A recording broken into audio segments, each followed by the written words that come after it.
સમજી લે કે બિગ વોલના માધ્યમથી કે આખરે ચૂંટણીનું જે ચિત્ર છે પશ્ચિમ બંગાળ માટે તે કેટલું ક્લિયર થયું છે મેપમાં દર્શાવવાનો પ્રયત્ન કરીશું. જોઈ શકો છો જ્યાં જ્યાં પણ ઓરેન્જ કલર છે એ બીજેપીના ઉમેદવારો આગળ ધપી રહ્યા છે.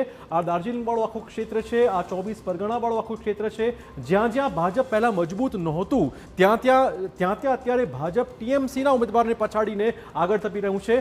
કોંગ્રેસનું આ જે વિસ્તાર છે ત્યાં લગભગ સીમિત થઈ ગયું છે. કોંગ્રેસના ઉમેદવારો આ જે વિસ્તારમાં છે ત્યાં થોડો સારો દેખાવ કરી રહ્યા છે. પરંતુ 2021ની જો વાત કરીએ અને સરખામણી કરી લઈએ બંને મેપની, તો 2021માં જે રિઝલ્ટ હતું 77 બેઠકો પર ભાજપના ઉમેદવારો જીત્યા હતા.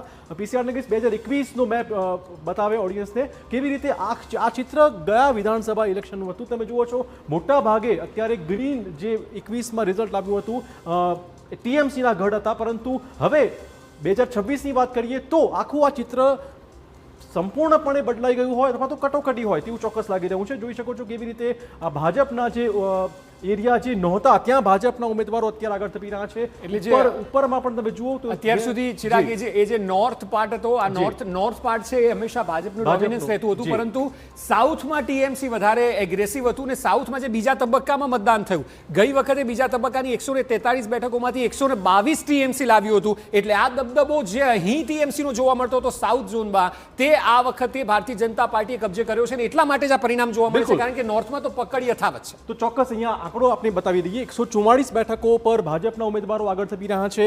ટીએમસીના 140 બેઠકો પર આગળ ધપી રહ્યા છે. કટ્ટર છે, કાંટે કી ટક્કર ચોક્કસ જોવા મળી રહી છે.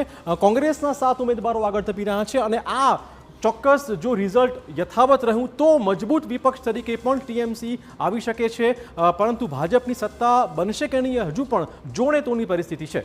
અને હજુ પણ જે હમણાં અજયભાઈ કહી રહ્યા હતા કે હાલ પણ સ્થિતિ એવી છે કે 18 થી 20 બેઠકો બાકી છે અને જો ટીએમસીની બેઠકો વધે તો અહીં પણ કટ ફાઇટ હશે, જે દરેક એક્ઝિટ પોલ બતાવી રહ્યા હતા. આ વખતે કોઈ એક્ઝિટ પોલે સીધી બહુમતી ભારતીય જનતા પાર્ટીને નહીં પરંતુ કટ આપી હતી કે બંનેમાંથી કોઈ પણ જીતી શકે છે. એ જ સ્થિતિ અત્યારે પણ જોવા મળી રહી છે. હાલ ભારતીય જનતા પાર્ટી 5 બેઠકો દૂર છે બહુમતથી, તો હજુ લગભગ 18 બેઠકોના રૂઝાન બાકી છે, જેમાં 119 ટીએમસીના છે.